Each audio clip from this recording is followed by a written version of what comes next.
10 ஆண்டு காலம் அதிமுக ஆட்சி தமிழ்நாட்டில் நடந்துச்சு. அவங்களால இப்படி பட்டியல் போட்டு சொல்ல முடியுமா? மேற்கு மண்டலத்தை தங்களோட கோட்டைன்னு சொல்லிக்கிட்டாங்களே.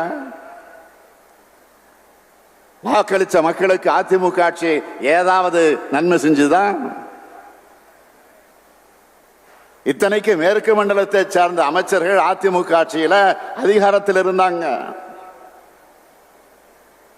அவங்க இந்த மேற்கு மண்டலத்துக்கு செஞ்சது என்ன?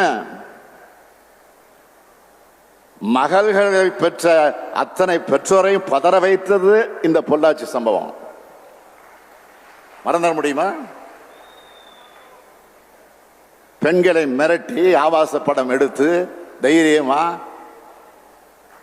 அதிமுக ஆட்சியில வலம் வந்தாங்க. புகார் கொடுத்தவங்களை மிரட்டினாங்க. திமுக மகளிர் சார்பில் தான் போராட்டம் நடத்தினாங்க. பிறகு நடவடிக்கை எடுப்போம்னு ஒரு நாடகம் போட்டாங்க.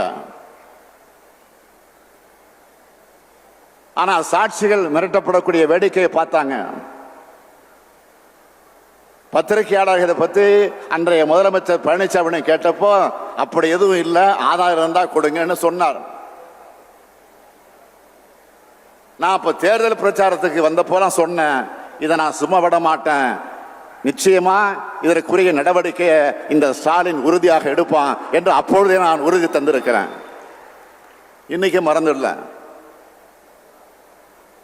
பாதிக்கப்பட்ட பெண்ணோட அடையாளம் தெரியக்கூடாதுன்னு உச்சநீதிமன்றம் உத்தரவு போட்டிருக்கக்கூடிய இந்த நிலையில் அந்த பெண்ணோட பெயரையும் முகவரையும் வெளிப்படையாக அறிவிச்ச அக்கறையற்ற ஆட்சி தான் பழனிசாமியின் ஆட்சி. அந்த வழக்கு சிபிஐ விசாரிச்சு இப்போ நீதிமன்றத்தில் இருக்கு. அது மட்டுமா, முதலமைச்சராக இருந்த அம்மையார் ஜெயலலிதாவோட கொடநாடு பங்களாவில் கொலை தற்கொலை சம்பவம் நடந்துச்சு இல்லையா? அமைதி வழியில ஜல்லிக்கட்டுக்கு ஆதரவாக போராடினவங்க மேல தாக்குதல் நடத்தினது யாருடைய ஆட்சியில்? பெண் போலீஸ் எஸ்பிக்கே பாதுகாப்பு இல்லாத வகையில ஆட்சி நடத்தினது யாரு? தூத்துக்குடியில 11 பேர் துப்பாக்கியால சுட்டு கொன்னது யாருடைய ஆட்சியில? கஞ்சா குட்கா மாமூல் பட்டியல்ல அமைச்சரும் டிஜிபியுமே இருந்தாங்களே, அது யாருடைய ஆட்சியில? அந்த வழக்கில் குற்றப்பத்திரிகை கூட தாக்கல் செய்ய விடாம தடுத்த கூட்டணி தான் இன்றைக்கு உத்தமர் வேஷம் போடுறாங்க. இந்த கூட்டணி மறுபடியும் மக்களை ஏமாத்த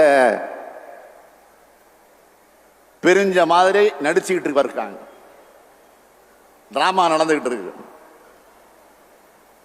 தமிழ்நாட்டு நலனுக்கும் தமிழர்களுடைய நலனுக்கும் எதிரான அதிமுக பாஜக கள்ள கூட்டணி ஒரு பக்கம்னா, தமிழ்நாட்டு மக்களும் தமிழ்நாட்டை வளமாக்க தமிழர்களுடைய உரிமைகளை பாதுகாக்க இன்னொரு பக்கம் ஜனநாயக சக்திகளும் திமுகவும் ஒற்றுமையாக நிற்கிறோம். ஒன்றிய அரசோட ஒத்துழைப்பு இல்லாத போதே இத்தனை சாதனைகளை திட்டங்களை நம்மால கொடுக்க முடியுதுன்னா, நமக்கு உதவி செய்கிற ஒன்றிய அரசு அங்க அமைஞ்சா இன்னும் 10 மடங்கு சாதனைகளை இந்த திமுக செய்யும். அதுக்கான நேரம் நெருங்கி வருது. நாட்டு மக்களுக்கு எதையுமே செஞ்சு தராத பிரதமர் மோடியின் உத்தரவாதம்னு பக்கம் பக்கமா விளம்பரம், டிவியில விளம்பரம் செஞ்சுக்கிட்டு இருக்காங்க. பிரதமர் அவர்களே, மாண்புமிகு பிரதமர் மோடி அவர்களே, நீங்க கொடுத்த படைய உத்தரவாதமான ஒவ்வொருத்தருக்கு 15 லட்சம் ரூபாயோட இன்றைய கதி என்ன? இளைஞர்களுக்கு 2 கோடி பேருக்கு வேலை வாய்ப்பு உத்தரவாதம் தந்தீங்களே, அந்த கதி என்ன? அதை சொல்லுங்க பிரதமர் அவர்களே.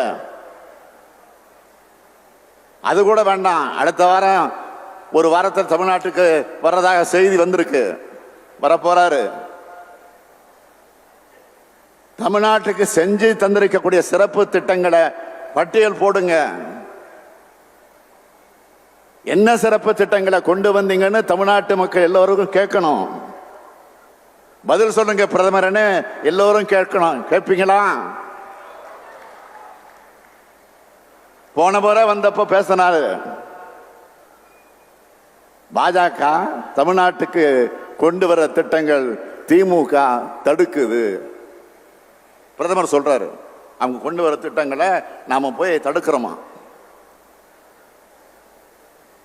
நீங்க ஒரு பழமொழி கேட்டிருப்பீங்க, அண்ட புழுகு ஆகாச புழுகுன்னு சொல்லுவாங்க இல்லையா? அது மாதிரி இது மோடி புழுகு. அவர் என்ன திட்டத்தை கொண்டு வந்தா நாம தடுக்கிறதுக்கு? எந்த திட்டத்துக்கு நாம தடையா இருந்தோம்னு சொல்வாரா? நான் ஒரே ஒரு உதாரணம் சொல்றேன். மதுரை எய்ம்ஸ் மருத்துவமனையை 2014 அறிவிச்சிங்க. அப்ப யார் தமிழ்நாட்டு முதலமைச்சர்? மறைந்த அம்மையார் ஜெயலலிதா அவர்கள். அவர் தடுத்தாரா? இல்லையே. அடுத்து உங்களுடைய நண்பர்கள் ஓபிஎஸ் இபிஎஸ் அவங்க தடுத்தாங்களா? இல்லையே. 2021 நாங்க ஆட்சிக்கு வந்தோம், நாங்க தடுத்தோமா? இல்ல. தமிழ்நாட்டு மக்கள் தான் தடுத்தாங்களா? இல்லையே. உங்களை யாரும் தடுக்கல.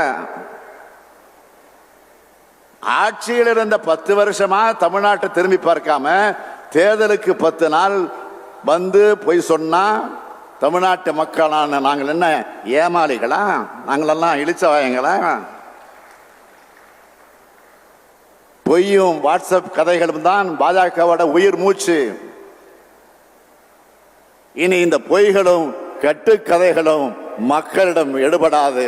மாநிலத்தை கெடுத்த அதிமுக, மாநிலத்தை கண்டுகொள்ளாத பாஜக, இந்த கள்ள கூட்டணியை மக்கள் அடையாளம் கண்டு கொண்டிருக்கிறார்கள். மக்கள் நலனே முக்கியம்னு செயல்பட்டு கொண்டிருக்கக்கூடிய நமது திராவிட மாடல் தமிழ்நாட்டு மக்களாகிய நீங்கள் துணை இருப்பது போல உண்மையான வளர்ச்சியை நமது நாடு காண ஒட்டுமொத்த இந்திய மக்களும் தயாராகிவிட்டார்கள். பாசிசத்தை வீழ்த்த, இந்தியாவை காக்க உங்கள் ஸ்டாலின் அழைக்கிறேன்.